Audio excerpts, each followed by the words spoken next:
Apple, the most iconic tech brand in the world. Its products are celebrated for their innovation, creativity, and eco-friendliness. However, what many people don't know is the true cost at which these products are made.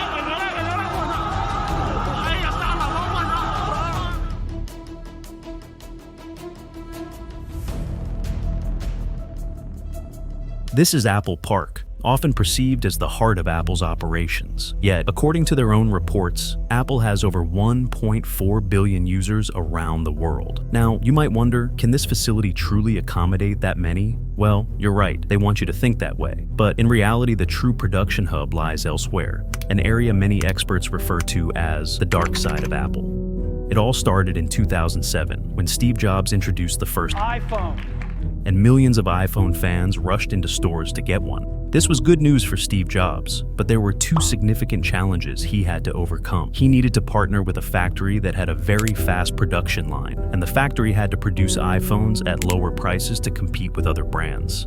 As you might have guessed, there was no better option than China. So, for the iPhone production line, Steve partnered with Foxconn, the biggest manufacturing employer in China. How big? A company with a workforce of 1.3 million people. That's more people than the population of San Diego.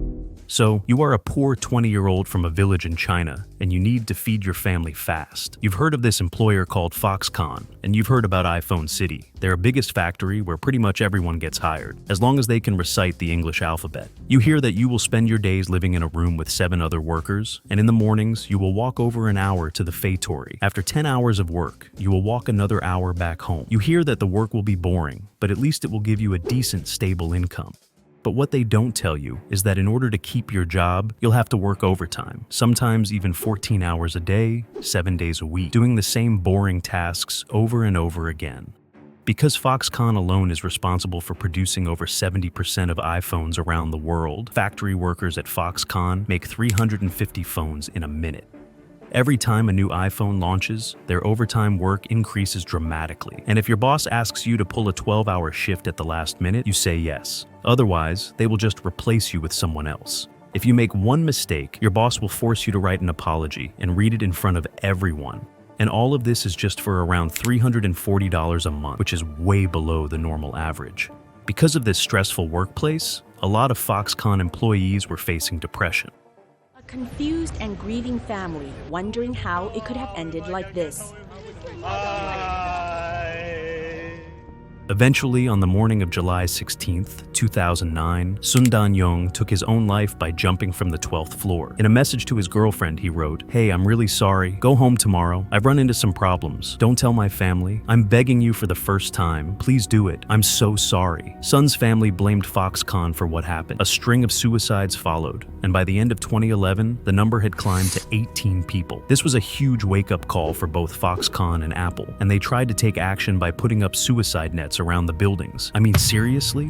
Is that really how a company should handle these issues? But here's the thing. If someone wants to end their life, they'll find a way. Over the years, Foxconn workers started to group together in suicide attempts. In July of 2012, the same thing happened again in 2016. While no one jumped to that time, this growing desire of employees to take their own lives was becoming a major issue for Apple. But believe me, this issue was nothing against what is about to happen in 2022. When the pandemic kicked off in July 2022, lockdowns started happening, but people were still buying stuff online, especially with the iPhone 14 launch around the corner. So, Foxconn came up with a pretty sweet deal for its employees. Anyone who stuck around and worked in Apple City until the pandemic was over would get extra pay.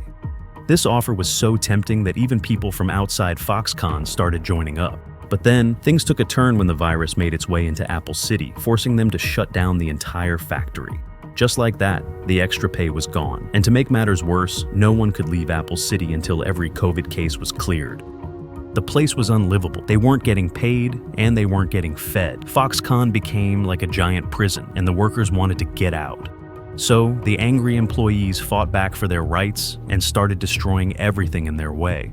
Eventually, Foxconn offered each employee $400 just to stop the destruction of the factory. But this time, it was about more than just the money. As a result of this uprising, Apple's production lineup dropped to 30%. Here's what Tim Cook had to say about it. Do you have any reaction to the factory workers that were beaten and detained for protesting COVID lockdowns? Do you regret restricting airdrop access that protesters used to evade surveillance from the Chinese government? This rebellion wasn't just a cry for better wages, it was a cry for dignity. It disrupted Apple's supply chain, forcing the company to reckon with the human cost of its success.